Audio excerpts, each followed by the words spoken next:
KTN 오늘의 주요 뉴스입니다. 1973년 로데 웨이드 판결을 뒤집는 대법원의 의견서 초안이 언론을 통해 알려지면서 여성의 임신 중절 권리, 즉 낙태권을 놓고 또다시 미 전역에 파문이 일고 있습니다.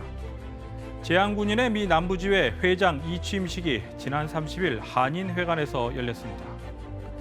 조지아주에서 조기 투표가 시작된 가운데 귀네 카운티와 디케 카운티 선거관리위원회는 한국어를 비롯한 다양한 언어의 견본 투표 용지를 공개했습니다. 오케스트라로 듣는 찬성가와 어린이를 위한 클래식 음악회가 지난 1일 오후 각각 열렸습니다. 한인 음악인들이 마련한 두 음악회를 KTN 카메라에 담았습니다. 이상 오늘의 주요 소식 잠시 후 전해드립니다. 1973년 로데 웨이드 판결을 뒤집는 대법원의 의견서 초안이 언론을 통해 알려지면서 여성의 임신 중절 권리, 즉 낙태권을 놓고 또다시 미 전역에 파문이 일고 있습니다. 연방 대법원의 판결이 공식 발표도 되기 전에 이렇게 의견문이 공개된 것은 매우 드문 일입니다.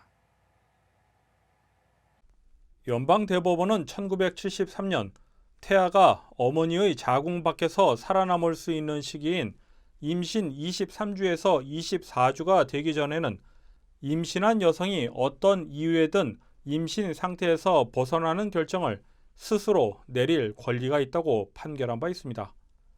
이후 당시 소송을 제기한 여성의 가명과 검사 이름을 따 로데 웨이드 판결로 부르고 있습니다. 미국 정치 전문 매체 폴리티코가 2일 연방 대법원의 로데 웨이드 판결 파기에 찬성하는 98쪽에 달하는 다수 의견문 초안 4번을 입수했다고 보도했습니다. 보도에 따르면 다수 의견문을 작성한 사무엘 엘리토 대법관은 초안에서 낙태는 엄청난 도덕적 문제를 제기한다며 낙태권을 명시적으로 보호하는 헌법 조항이 없다는 점을 강조했습니다. 또한 엘리토 대법관은 로데 웨이드 판결은 낙태에 대한 국가적 합의를 끌어내기보다는 논쟁을 키우고 분열을 심화했다고 지적하며 관련 판결을 뒤집어야 한다는 결론을 내렸다고 초안을 통해 밝힌 것으로 전해졌습니다. 폴리티코 보도 후 낙태론 옹호론자들은 즉각 항의 시위에 나섰습니다. 바이든 대통령도 임신 중절에 대한 여성의 선택권은 기본적 권리라며 로데 웨이드 판결은 법의 기본적 공평함과 안정성 측면에서 뒤집혀서는 안 된다고 밝혔습니다. 또한 바이든 대통령은 만약 대법원이 로데 웨이드 판결을 뒤집는다면 유권자들은 11월 중간선거에서 이를 옹호하는 후보를 선택해야 한다는 입장을 내놓았습니다. 반면 보수 성향인 공화당에서는 많은 의원이 낙태권 폐지에 적극적인 입장을 보이고 있어 낙태권은 오는 11월 중간선거에서 주요 쟁점 중 하나가 될 것으로 예상됩니다. KTN 뉴스 스티븐입니다. 젠 샤키 백악관 대변인은 한국과 일본 방문에 나서는 조 바이든 대통령이 일본보다 한국을 먼저 찾는 것과 관련해 순방의 순서에 대한 것이라면 과도한 의미를 둘 필요가 없다고 말했습니다. 샤키 대변인은 일본 특파원으로 추정되는 한 기자의 질문에 한일 순방 순서에 대해 과하게 해석하지 말라는 취지로 언급하면서 미국은 확실하게 일본과 한국 모두 강력한 동맹 관계를 맺고 있다고 밝혔습니다.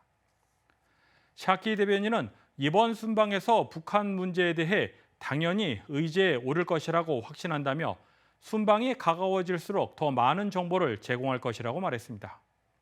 한편 바이든 대통령은 20일에서 22일 한국을 찾은 뒤 22일에서 24일 일본을 방문하며 21일 서울에서 한미 정상회담, 23일과 24일 도쿄에서 미일 정상회담 및 쿼드 정상회의를 가질 예정입니다. 러시아 국영방송 뉴스 생방송 도중 해당 방송국 PD가 우크라이나 침공을 반대한다는 기습 시위를 벌였다는 소식 전해드린 바 있습니다. 이후 해당 PD에게는 최고 15년형이 처해질 것이라는 보도가 계속 나왔지만 예상과는 달리 가벼운 과태료만 부과됐습니다. 어찌된 일인지 김상은 기자가 보도합니다. 러시아 국영방송 생방송 중 긴급 시위가 벌어졌습니다. 영어와 러시아어로 전쟁을 멈추라는 종이가 들려 있습니다. 제작진이 급하게 화면을 전환했지만 시위의 모습은 생생하게 전파를 타고 러시아 전역으로 퍼졌습니다.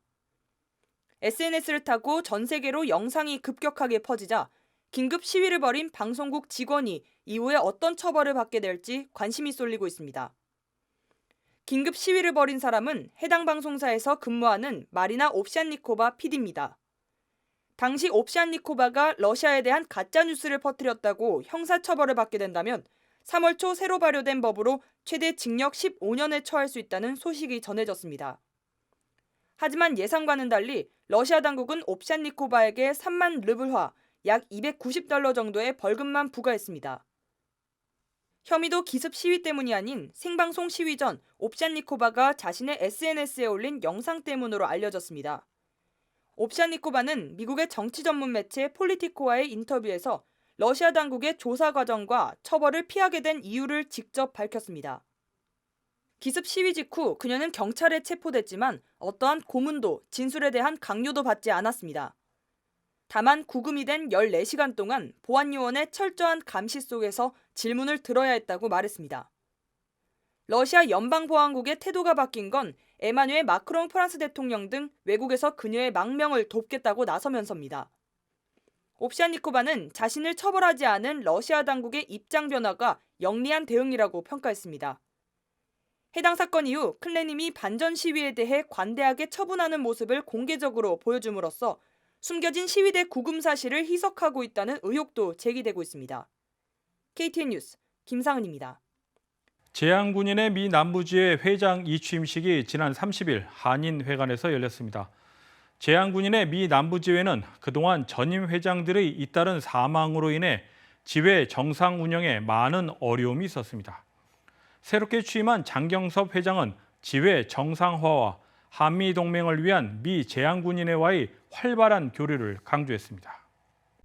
이날 행사에 참석한 제한군인들은 국민의례에 거수 격려로 예를 표합니다. 문대용 전 남부지회장의 승인장 전달과 전두성 전 회장의 권한대행 이임사, 그리고 향군기 전달이 이어졌습니다.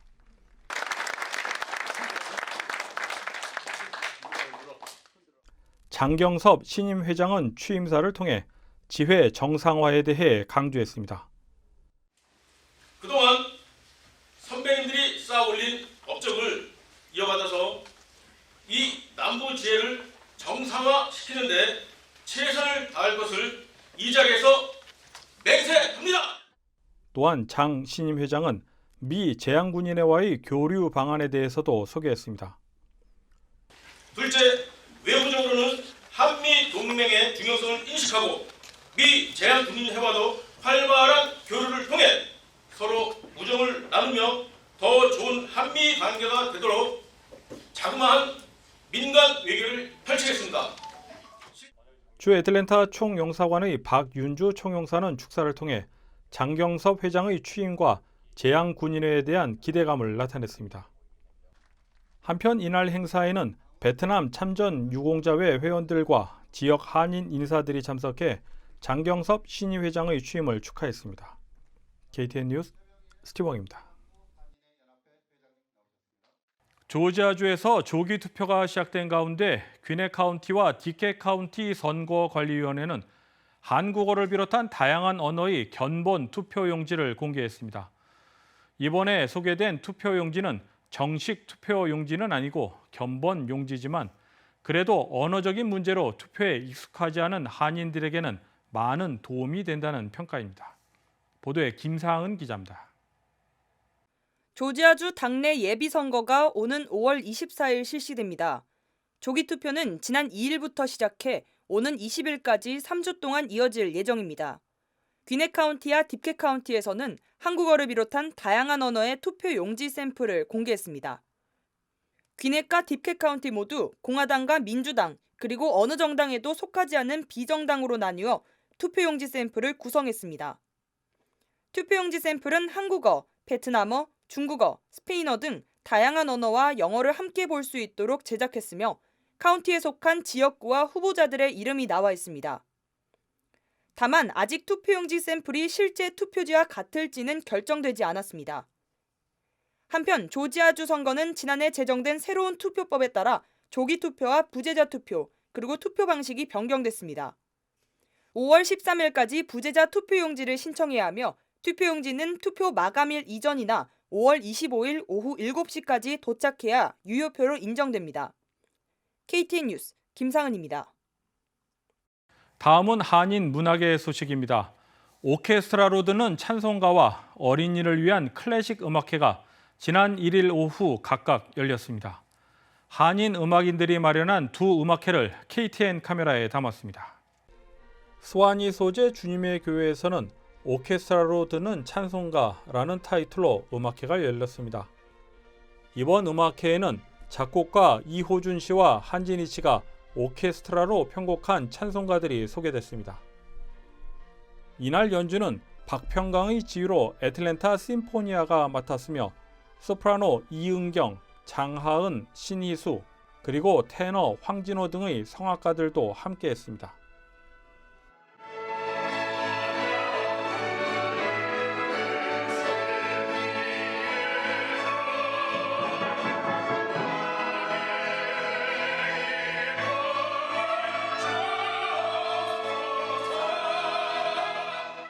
또 다른 장소에서는 숨 솔리스트 앙상블이 마련한 어린이를 위한 클래식 콘서트가 열렸습니다. 이날 음악회에서는 숨 솔리스트 앙상블 회원들이 연주하는 클래식 음악을 들으며 색칠하기와 종이 비행기 날리기 등 다채로운 행사들도 이어졌습니다. KTN 뉴스 스티븐입니다.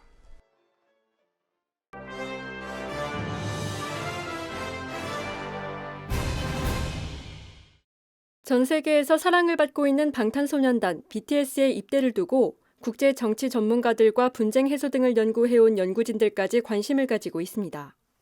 우크라이나 전쟁과 최근 심해진 북한의 핵 도발에 한반도와 전 세계의 군사적 긴장감이 커지고 있습니다.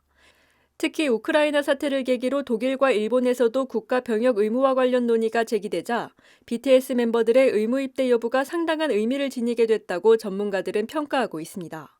BTS 멤버들의 입대가 한국 국방의 실질적 기여도는 적지만 이들의 병역 수행 사실만으로도 국민적 자부심과 자연적 입대 증진에 영향을 미칠 수 있다는 겁니다.